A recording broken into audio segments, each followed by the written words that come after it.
Israel अगर Palestine का इतना बड़ा ही दुश्मन है तो वो पैलेस्टीन पे अटैक क्यों नहीं करता जितना कि वो गाजा पर करता है। गाजा भी पैलेस्टीन का हिस्सा है लेकिन पैलेस्टीन से थोड़ा दूर है। इजराइल गाजा पर ही क्यों, वो भी नॉर्थ गाजा पर ही क्यों इतना हमला करता है? ये सवाल आपके जहन में जरूर होगा। आइए समझते हैं। कहानी शुरू होती है 1956 में जब इजिप्ट के सदर जमाल अब्दुल नसीर ने स्विच कैनाल को नेशनलाइज कर दिया। स्विच कैनाल ग्लोबल ट्रेड के लिए बहुत जरूरी है। ये मेडिटेरियन सी को रेड सी से मिलाती है।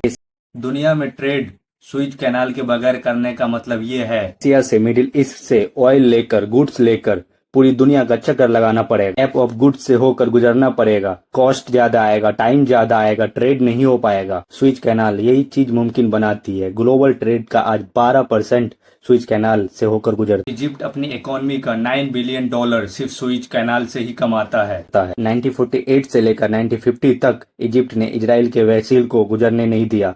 इजराइल को ट्रेड को मुश्किल बना दिया। 1960 में स्विच कनाल को फिर से इजिप्ट ने 8 सालों के लिए बंद कर दिया, जिससे इजराइल की मुसीबत और खड़ी हो गई। अगर स्विच कैनाल से इजराइल का रास्ता रोक दे तो उसका ट्रेड रुक जाएगा। 1960 में ही इजराइल ने अपना कनाल बनाने का एक ख्वाब देखा।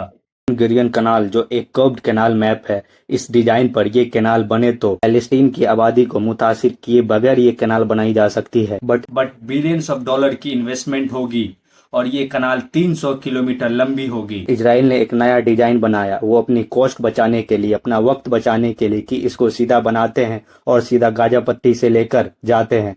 बट उसका मतलब ये है कि गाजा के लोगों को डिस्प्लेस करना।